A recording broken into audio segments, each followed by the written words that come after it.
Long days and pleasant nights, fellow travelers along the path of the beam. I am known in this realm as Jaime and Fuego, and if it please you, join me once again for another spooktacular edition of Hail to Stephen King. That's right, every terrifying Tuesday and every spooktacular Saturday, as silly as that may sound. That's right, for 2018, this program has gone twice a week. Now, there has been many King videos that I have done, and I've done my top 3 novels, I've done my least favorite novels, I've done his top 10 short stories, I've done most wanted adaptations, all kinds of different programs here that you guys can check out on the horror show. However, a much requested entry has been my favorite novellas. Now you may be asking, what the hell is a novella? Well, a novella is somewhere in between, that little sweet spot between a novel, which we know King is notorious for, and his short stories, which are those little bite-sized anthology type things. And yes, he's done many different novellas, and I decided to choose my 6 favorite ones. Now,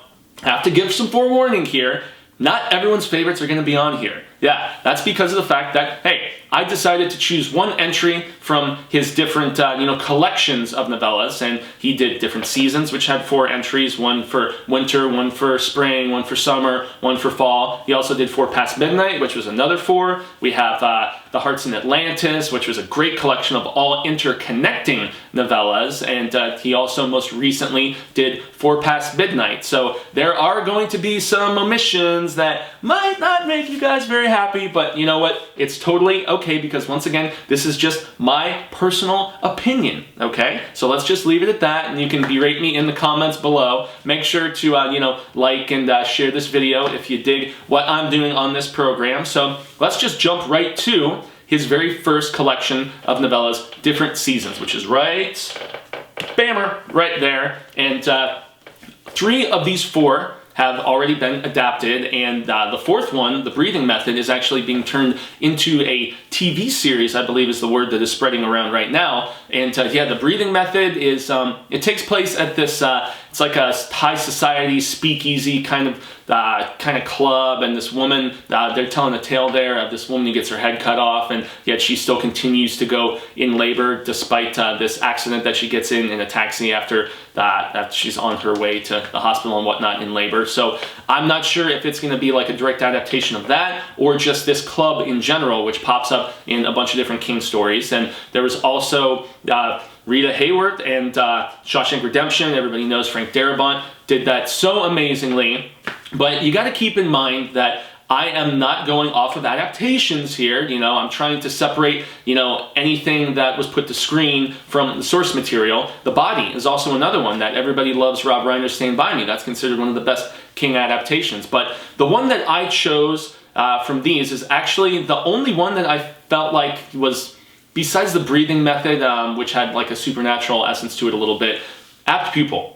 Apt Pupil is the 6th and first entry I'm going to be discussing here. So once again, you can let me have it in the comments for not choosing Shawshank or, obviously The Body. People tend to really gravitate towards those 2. But I love Apt Pupil because it's about this kid who is obsessed with the Holocaust, and he suspects that this neighbor is, actually a Nazi war criminal that is hiding out, and so goes and confronts this guy and basically kind of blackmails him into telling him all kinds of stories about the atrocities and insane things that he did back in Germany during World War II. It was masterfully adapted by Bryan Singer. Despite the fact that it bombed in theaters, it had tremendous performances by Ian McKellen, the now deceased Brad Renfro, unfortunately. So those were great, but the film significantly changed the ending to this, and the ending in the book is nutsoid. It has some parallels to Rage, a little bit of road work in there too, both being Bachman's. But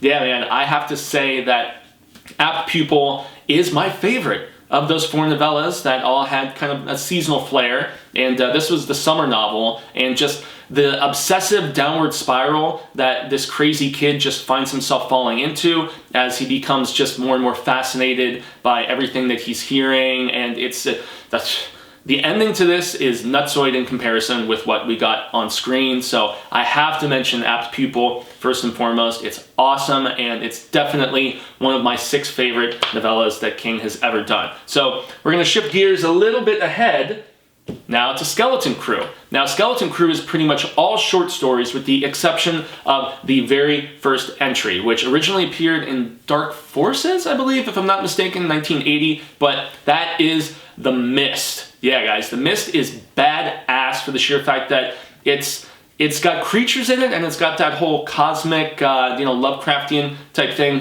where portal of some sort gets opened accidentally by the government, and crazed creatures, come to, just wreak havoc upon this town. But it's much more fascinating for me as a character study about what people do in desperate situations. It's got aspects of religious fanaticism. The real bad guy in this is this woman who just the way she mobilizes these people in this bunker situation is very, very fascinating. Also, once again, Frank Darabont, anytime he adapts something Stephen King, he knocks it out of the park. And it's funny because the film version drastically changes the ending, and Stephen King even said that he prefers the ending to Darabont's film in contrast with the novella. I've got mixed feelings about that. I think they both have merit. There's definitely much more of a shock value to the adaptation, I gotta say, but the cast is great in that adaptation also. You've got a bunch of people who ended up on Darabont's first season of The Walking Dead. Great job by Thomas Jane. Anytime he does something Stephen King, I feel like he knocks it out of the park, but even though there's much more of a silver lining to the novella, the core of the story here is just as good, both on page and on screen. Man, The Mist is just so damn good that you can obtain it by itself as just like a single novella, or you can, if you want to go really, really deep dive in, you can pick up Skeleton Crew, and you can read so many other amazing shorts that are in there. That's what I recommend that you would do, but the novella stands on its own, and that's why it was released all on its own as well. So if we shift gears a little further ahead, zippity-doo-dah, right there to 4 Past Midnight. These have also been, 2 of these have been adapted, but I like all 4 of these stories. The Langoliers was, it was a TV, little movie event, miniseries kind of thing that hasn't really aged very well, unfortunately. Dude from Perfect Strangers is in it, if I remember correctly. The young blind girl does a great job, though, but yeah, so that was adapted. Secret Garden was also, or Secret Window, I should say. Secret Window, Secret Garden is the name of the tale, but that was done very well with John Turturro, Johnny Depp in the main character role. It's funny because that story actually inspired Sowing Seasons, which is a great song by one of my favorite bands, brand new, but it was neck and neck for which one I was going to choose here, because The Sundog is the last story in 4 Past Midnight, and The Sundog is it's about this kid finds a camera, if I remember correctly, and there's like this dog coming closer and closer, and it's kind of a prequel. It's a prequel to, it's a loose prequel of sorts to Needful Things, but takes place in Castle Rock. Really cool story, but honestly, I had to go with the 4th entry, or the 3rd entry, I should say, in this four novella book, and that is The Library Policeman. I was just talking with my Swedish buddy Andreas about this recently because he was reading it for the first time, and there's this guy, Sam Peebles, if I remember correctly, but he goes to this library to try to find kind of a speech self-help book kind of thing, because he has to address an audience, and he encounters this really creepy old librarian lady when he's checking out the book, and she warns him, you better return it on time or else I'll send the library policeman after you. And he sees this really, in the children's section, this creepy library policeman kind of poster thing, and mild spoiler, he finds out, oh yeah, that old woman's been dead since the 60s, and she committed this horrible crime, and there's a very interesting parallel to an evil entity feeding on fear. Very similar to the whole Deadlights thing, and the creature that took the form of Pennywise in It. So there's some very fascinating parallels. There's this whole aspect of distorted memory, and Sam's character has this thing that happened to him as a young child that scarred him and that he's repressed. But I mean, this story really has so many different interesting layers to it, in just the supernatural essence that he encounters here. And this is one where I'm just really struggling not to spoil. I would love to see them adapt this. It would have been perfect in like the Nightmares and Dreamscapes TV series they did for TNT, but unfortunately they didn't get to it. I could see this in an anthology format, for TV, or it's large enough where I think that it could stand alone as a feature film as well. The Library Policeman is awesome, awesome, awesome. I think it is drastically underrated as far as King's novellas go. And so, yeah, that is our third entry here. I urge everybody, though, to pick up 4 Past Midnight because all 4 of those stories are superbly sweet. So, next we are going to be hitting Hearts in Atlantis. Hearts in Atlantis is a tricky book for some people because of the fact that it ties in with the whole Brodigan stuff with the Dark Tower. In the low men in yellow suits, something like that. I'm totally effing up the main story, but the one that I think really deserves its own attention is the title story in Hearts in Atlantis called Hearts in Atlantis. And it's very cool the way all of these novellas kind of interlock, because the first one is where, Brodigan befriends this young kid, Bobby Garfield, and Bobby Garfield has this friend, Carol, who actually, when you speed up to the late 60s, when this kid is a freshman in college, and him and a bunch of his buddies in the dormitory, they all get obsessed with playing Hearts, the card game, and grades start to slip, but it's just really cool in the fact that it's at the backdrop of the Vietnam War, and it's probably one of King's most personal tales, and that short story actually shows up in Hearts in Suspension, which was it's predominantly nonfiction. It's a book that King put out in the last year or so. It's got a new essay from him in there, but it also has as the centerpiece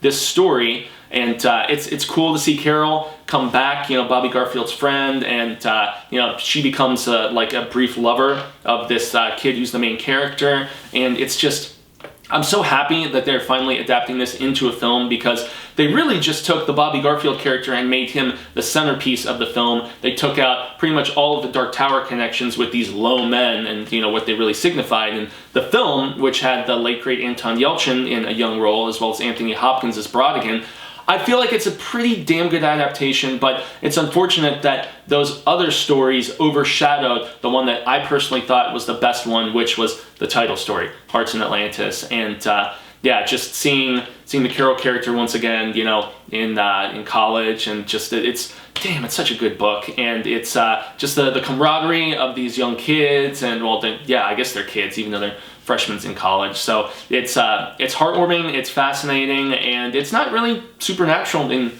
any way, shape, or form, but it's a terrific, terrific book. I recommend the entirety of Hearts in Atlantis personally. It's once again, like I said, possibly King's most personal book as far as just his own experiences being in college in Maine, back in the 60s. And so Hearts in Atlantis from Hearts in Atlantis. I cannot recommend that enough. So that is our 4th entry. Now the 5th entry is the lone novella that is in, where is it? Boom. Everything's Eventual. Now, similar to Skeleton Crew, which had a centerpiece novella and then was surrounded by short stories, there is one of my absolute favorite shorts in Everything's Eventual, and it's called The Little Sisters of Eulalia. That's right, and this is actually a Dark Tower story about young Roland, and it's so good. I can't understand how certain people disregard this and they're like, yeah, that's not really a Dark Tower story that I like very much. Honestly, I enjoy Little Sisters of Eulalia, if I could pronounce it properly, more so than Dark Tower 5, 6, and 7. Yeah, and I'm sure that's blasphemy to some. This is, Roland is basically walking through an area that is very similar to the kind of courtyard that you see in the Talisman, showing some connective tissue there. You guys are familiar with the story of little Senor Sawyer from the Talisman. But yeah, he's like walking through this outdoor pavilion that we kind of saw in the Talisman, and yet it's all abandoned and decayed and stuff. And he ends up getting taken into captivity by these, they're almost like vampire nuns of sorts, and he kind of falls for one of them, and she assists him without spoiling too much. It is definitely one of the most horror-esque tales in the entire Dark Tower pantheon, and I just love anything young Roland, as I'm sure I've told you guys before. That's why I love Wind Through the Keyhole so much. That's why I love, obviously, Wizard and Glass, Dark Tower 4, which is my favorite of the Dark Tower books. But this story sits very nicely in the, in the Dark Tower universe, and it's got horror, it's got romance. You meet the only other girl besides Ms. Delgado that Roland ever really felt something significant romantically for. It was also done tremendously, boom, as a Dark Tower comic book. I believe it was the second after the Gunslinger. So I cannot recommend the source material enough, though. Even though it was, the Marvel comic is very good, I highly, highly recommend either tracking down that very elusive just single entry where it was released as a novella with illustrations, and it sells for a lot of money, and it is still one of my things in my King collection that I am sad that I do not have. I've seen it go for as much as close to $1,000, man, and that's not something that I'm trying to drop on. But if you really want to read the story, it's in Everything's Eventual, along with a bunch of other pretty good short stories. Although, as far as collections of shorts go, it's not one of my favorites, but the standout for me is most definitely Little Sisters of Eluria. It's awesome, awesome, awesome. So that takes us now to the sixth and final entry that I have to discuss here for my favorite Stephen King novellas, and Full Dark, No Stars. I have this beautiful illustrated edition right down there that Cemetery Dance did. I always have to give a shout out to Blue and Senior Chismar from Cemetery Dance. They do amazing work.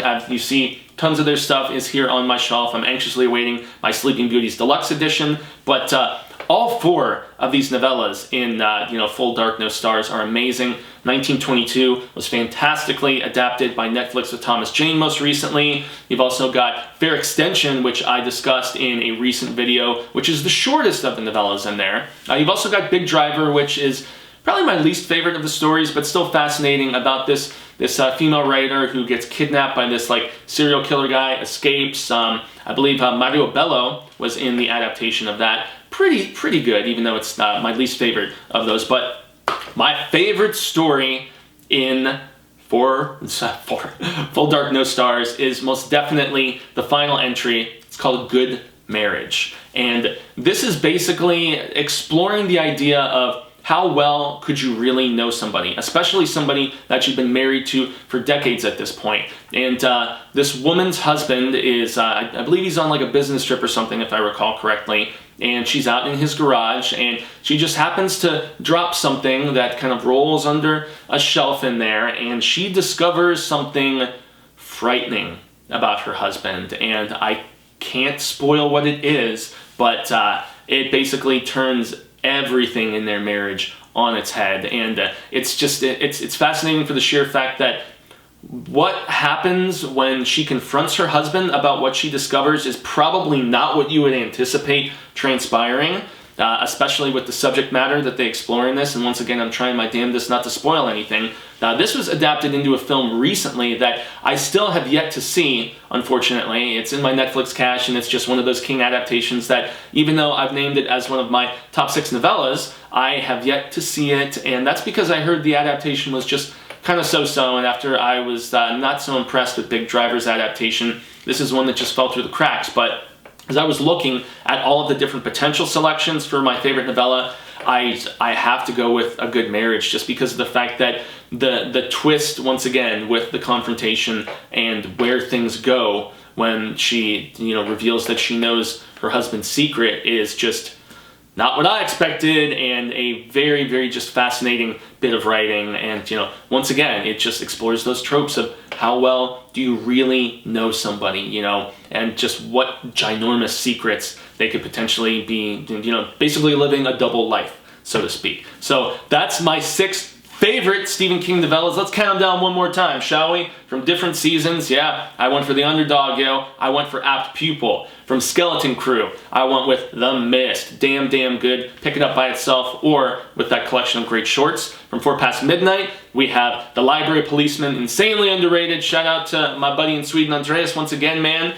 Number 4, we have Hearts in Atlantis.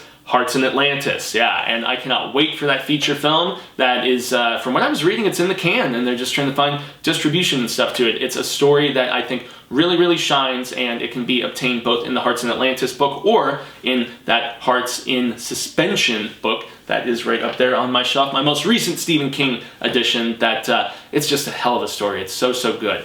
Once again, number 5, Little Sisters of Eulalia. Great comic book, but even better novella, which was in Everything's Eventual. And then lastly, Full Dark, No Stars. Got to go with the final entry in that book, A Good Marriage. It's tremendous. But once again, all of those books that I mentioned, all of the other stories are tremendous. I love when King kind of doesn't go supremely overblown with his storytelling, like unfortunately happens sometimes with books like Under the Dome and a few others, but you know, a novella, once again, it's that little sweet spot. Now, if I'm going to wrap things up here on the latest Hail to Stephen King, you may be asking yourselves, why is Doomakey up there? Well, Doomakey is up there because of the fact that it is celebrating its 10th anniversary this year, yeah, and it's in my top 3 for books that Stephen King wrote after the 21st century started. So for New Millennium stuff by Stephen King, I adore Doomakey. It's about this guy who gets in an accident, loses his arm. He goes from being an architect to kind of being a painter. He's in Florida, strikes up a friendship with this old hippie guy. There's a supernatural presence. It explores just themes of the phantom limb syndrome, where people have lost appendages and still kind of feel like it's almost there. It's a fantastic book. And that's why I am excited to be starting a reread on it right now. And on the final entry here in January of Hail to Stephen King, I'm going to be doing a retro review talking all about Doomakey. So if you guys want to join me in reading this, please do. I look forward to discussing that here at the end of the month. But there will be a few additional episodes in the meantime, and I will be, you know, glad and honored and humbled to be your guide through all things King throughout the rest of the year. We have a ton of other exciting anniversary stuff. September is the 40th anniversary of The Stand, which is possibly my favorite Stephen King book ever. As I've said various times, The Stand, Pet Sematary, and It. Those are my top 3, and they just kind of shift around in the cycle of stuff. I'm going to be doing a massive retrospective about the comic book adaptation, which is tremendous, the TV miniseries, novel, obviously. I'm going to be comparing the different versions of the novel too, because there was one that came out where King redid some things, then there was another which was an uncut edition, so it's going to be some fun coverage. So if y'all are fans of The Stand, you have that to look forward to, along with all kinds of other things spanning Cy King's career. And May 22nd, we also have The Outsider coming out, which I'm stoked for. Finally saw some cover sweetness for that, and yeah, I cannot wait for that novella. So I gotta extend a grande gracias once more to all CRs, all fans of the King. I have been Jaime and Fuego. You can find me on all social media sectors, Twitter, Instagram, Facebook, YouTube, just at Jaime and Fuego. Once again, make sure to like, share, subscribe, spread this video around on the interwebs, and make sure to share it with the hashtag Hail to Stephen King. So I look forward to seeing y'all on Tuesday here in just a few days. On a Tuesday, damn Rizzle. And until the Wheel of Ka comes around once more for that next entry, hasta luego, sin amigos. I am hopeful that it is sooner rather than later. And until then, remember, stay scared and read Stephen King. Definitely The Hearts in Atlantis, man. Whew, that one is good.